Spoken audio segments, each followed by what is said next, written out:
अस्सलाम वालेकुम, my name is Noman and your watching sharp scripture YouTube channel. आज की इस वीडियो में हम लोग बात करेंगे when you should switch a company. आप फ्रेश ग्रेजुएट हैं जो कि किसी कंपनी में 1-1.5 साल से काम कर रहे हैं, या आप एक एक्सपीरियंस डेवलपर हैं जो कि काफ़ी टाइम से इंडस्ट्री के अंदर हैं, और अब आप अपने इर्द गिर्द देख रहे हैं कि लोग कुछ आपको ऐसे मिल रहे हैं जो कि ये कहते हैं कि यार हर साल 2 साल बाद कंपनी स्विच कर लेनी चाहिए। कुछ ऐसे लोग हैं जो आपको कह रहे होंगे कि यार कंपनी में ज़्यादा देर रुकना चाहिए, 10 साल 20 साल, यानी कि हर बंदा अपने एक्सपीरियंस के अकॉर्डिंग आपको कोई ना कोई मशवरा दे रहा होगा कि यार इतना रुको उतना रुको। मतलब आपको कुछ फिक्स्ड फिगर्स जो हैं वो मिल रहे होंगे।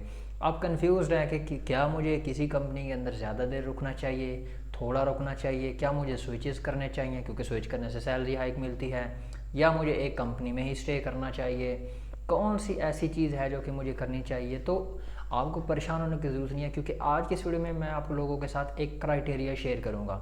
मैं आपको फिक्स्ड नंबर ऑफ़ ईयर्स नहीं बल्कि एक क्राइटेरिया बताऊंगा जो कि आपने क्राइटेरिया अप्लाई करना है किसी भी कंपनी के अंदर। बेशक आप किसी कंपनी को छोड़ रहे हैं या आप कोई न्यू कंपनी ज्वाइन कर रहे हैं, आपने ये क्राइटेरिया इम्प्लीमेंट करना है, अप्लाई करना है। और अगर वो स्पेसिफिक कंपनी उस क्राइटेरिया के ऊपर लाए कर रही है, उस क्राइटेरिया के अंडर आ रही है, तो आपने वहाँ पे जाना है। और उस कंपनी के अंदर चाहे आप स्विच कर रहे हैं या आप उसी कंपनी में हैं, तो आपने जो कंपनी वो क्राइटेरिया मीट करे आपने वहाँ पे रहना है। So stay tune.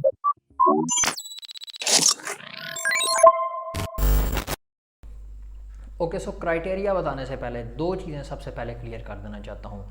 नंबर 1, आपने कभी भी 3 माह 6 माह इसके अंदर स्विच नहीं करना। बिकॉज जो लोग हर 3 माह 6 माह में स्विच करते हैं, आफ्टर 1 to 2 स्विचेस उनको सैलरी हैक्स तो बड़ी मिल जाती हैं, लेकिन 1-2 स्विचेस के बाद उनकी सीवी बहुत ही ज़्यादा गंदी हो जाती है, जिसकी वजह से कोई भी अगला जो एम्प्लॉयर होता है वो रखने के लिए तैयार नहीं होता, क्योंकि वो कहता है यार ये बंदा तो 3 माह बाद स्विच कर रहा है, 6 माह बाद स्विच कर रहा है, इसकी क्या गारंटी है कि ये हमारे पास लॉन्ग टर्म के लिए रुकेगा। तो this is the first thing जो कि आपने मेक श्योर करनी है। अनटिल अनलेस बहुत ही वर्स्ट सिनेरियो है, लाइक कुछ हो गया है ऐसा कि कंपनी के अंदर आपको जाना ही पड़ रहा है, या आपकी फैमिली किसी और सिटी में जा रही है और आपको वहाँ पे जाना है, तो आप स्विच कर रहे हैं।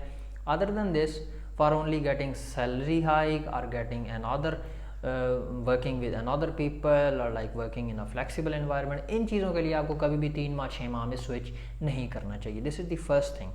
और दूसरा जो क्वेश्चन है मेरा यहाँ पर वो ये है कि आपने कभी भी स्किल को कंप्रोमाइज़ नहीं करना। ये मेरी आपको जो है ना मेरी बेस्ट भाइयों वाली सजेशन होगी कि आपने कभी भी पैसे के लिए, किसी और चीज़ के लिए अपने स्किल को कंप्रोमाइज़ नहीं करना। क्योंकि देखें यार, स्किल जो है वो आपको वैल्यूएबल बनाता है। अगर कंपनी आपको अच्छा पे कर रही हैं, आपको अच्छा एनवायरनमेंट दे रही हैं, तो आपके स्किल की वजह से दे रही हैं। So this is my second question to you कि यार आपने स्किल को कंप्रोमाइज़ नहीं करना, स्किल को हमेशा आपने टॉप प्रायोरिटी पर रखना है। तो इन क्वेश्चंस के बाद अब क्राइटेरिया की तरफ चलता हूँ।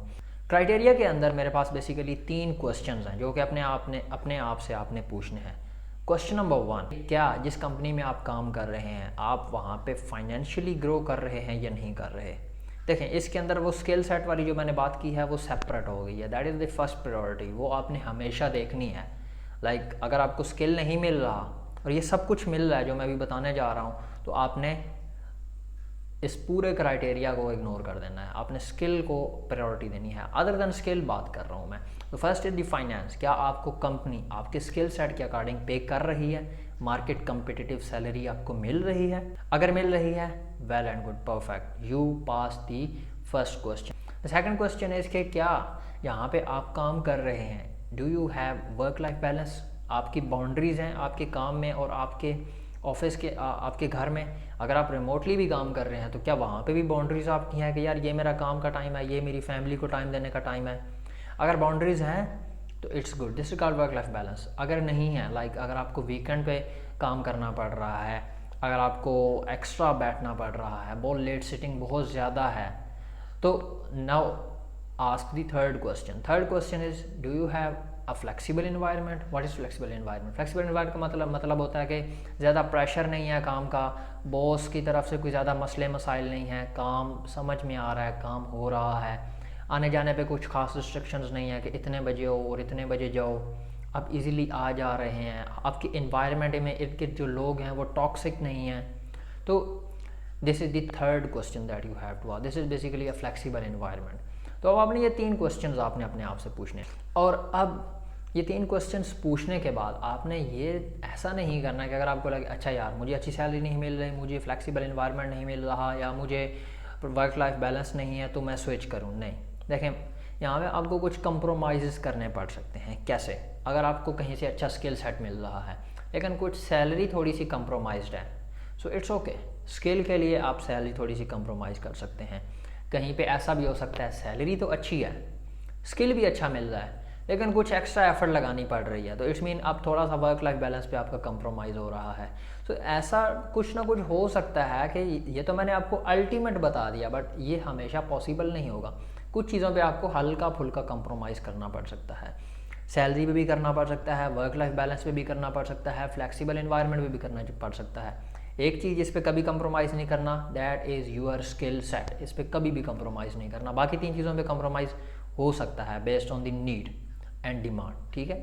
तो अब आपको अगर लगे कि ठीक है यार स्किल सेट तो मिल रहा है, सैलरीज अच्छी नहीं मिल रही, आप अपने बॉस के पास जाएं। This is the first thing that you have to do, negotiate with your boss, your manager, कि यार मुझे सैलरी अच्छी नहीं मिल रही, this is my skill set, मैं ये चीज़ें कर रहा हूँ बट मुझे इतना वैल्यू नहीं दी जा रही। माइट भी वो आपके लिए कुछ कर सकें। अगर आपका वर्क लाइफ बैलेंस नहीं है, you can go and talk with your boss कि यार मेरा वर्क लाइफ बैलेंस नहीं है, मैं चाहता हूँ कि मैं टाइम पे घर जाऊँ, तो कौन सी ऐसी रीजंस हैं जिसकी वजह से हमें लेट सिटिंग करनी पड़ रही है। माइट भी डिस्कशन हो सके, नेगोशिएशन हो जाए।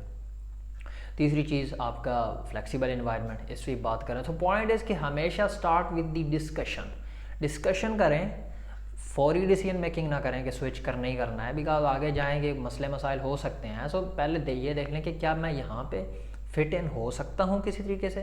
तो समटाइम ऐसा होता है कि you don't like to work with these guys. अब ये तो सारे क्राइटेरिया आपके साइड पे हो गए ना, आपको काम ही इन लोगों के साथ करना, then you can go anywhere. But अगर आपको है कि यार ठीक है लोग ठीक हैं, यहाँ पे काम कर सकता हूँ, बट ये चीज़ें हैं कुछ मेरी जिन पे अगर हो जाए कुछ कंपनी कर दे मेरे लिए तो मैं यहाँ पे रुक सकता हूँ, तो वो डिस्कस करें। अच्छा, कुछ लोग क्या करते हैं, वो रिज़ाइन देते हैं फिर डिस्कस करते हैं, that is a bad idea. इसके बारे में मैं आगे पूरी एक सीरीज़ है, मैं इन सब चीज़ों के ऊपर बात करूँगा, अभी डिटेल में नहीं बात करता। सो आपको ऐसा नहीं करना चाहिए, आपको पहले डिस्कस करना चाहिए। अगर आपको लगे डिस्कशन से कुछ बन पा रहा है तो ओके, अगर नहीं बनता then go on the other side कि यार अच्छा अब मैं रेजिग्नेशन की तरफ जाऊँ, या मैं कुछ और company switches company find out करूँ जो कि इस क्राइटेरिया पे मतलब पूरी उतर रही है।